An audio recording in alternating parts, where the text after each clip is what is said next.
సంగీతానికి వినాయకుడికి అవినాభావ సంబంధం. సంగీతం అంటే గానం అనే అర్థమే మనకు స్ఫురిస్తుంది కానీ, శాస్త్ర ప్రకారంగా చూస్తే సంగీతం ఒక తౌర్యత్రిక కళ. ప్రేక్షణార్థ గీత నృత్తవాద్యం సంగీతం అని నిర్వచనం. అంటే సంగీతంలో గీతము, నృత్యము, వాద్యము అనేటువంటి 3 భాగాలు కూడా చెప్పబడ్డాయి.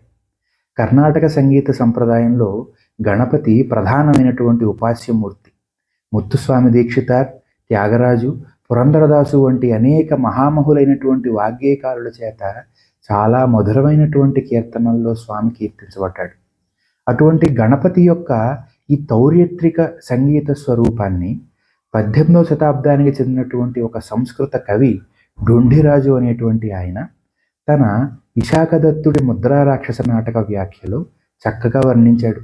ఆయన అన్నాడు కదా, సింధూరారుణ గండమండల మదామోద భ్రమద్భృంగికా ఝంకారేణ కలేన కర్ణమురజధ్వానేన మంద్రేణ చ తత్తౌర్యత్రిక రీతిమేతి శిరసః శశ్వన్మదాందోళనం యస్య శ్రీ గణనాయక స దిశతు శ్రేయాంసి భూయాంసి వహ అని.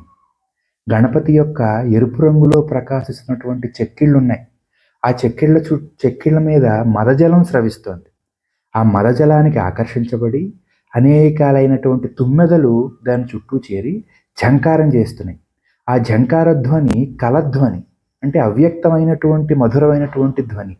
ఆ ఝంకారం చేస్తూ ఉంటే వాటిని తోలుకోవడానికి అన్నట్లు గణపతి తన యొక్క చేట చెవులని ముందుకి వెనక్కి కదులుస్తున్నాడు. అది ఎలా ఉందిట, కర్ణ మురజధ్వానేన, ఒక మృదంగ ధ్వనిలాగా, మంద్రేణచ, గంభీరమైనటువంటి ధ్వని, ఆ మృదంగ ధ్వనిలా ఉందిట.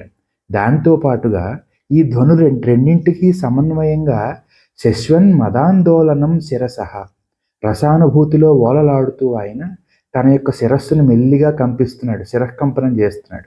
అంచేత ఈ 9 యొక్క ఝంకారమేమో గీతంలా ఉంటే, కర్ణమురజధ్వానం, చెవుల యొక్క మృదంగ ధ్వని వాద్యంలా ఉంటే, స్వామి యొక్క శిరకంపనం నృత్యంలా, ఒక అభినయంలా ఉంటే, ఆ తౌర్యత్రిక రీతిమేతి, ఆ తౌర్యత్రిక రీతిని పొందినటువంటి స్వామి యొక్క ఈ సంగీత ప్రదర్శన చేస్తున్నటువంటి విద్యామూర్తి ఉందే, ఆ గణనాయకుడి యొక్క ఆ స్వరూపము మనందరికీ శ్రేయాంసి భూయాంసి వహ దిశతు, చక్కనైనటువంటి శుభాలన్నిటినీ ఇవ్వాలని కోరుకుంటూ, స్వామి యొక్క కటాక్షం అందరి మీద ఉండాలని ప్రార్థిస్తూ స్వస్తి.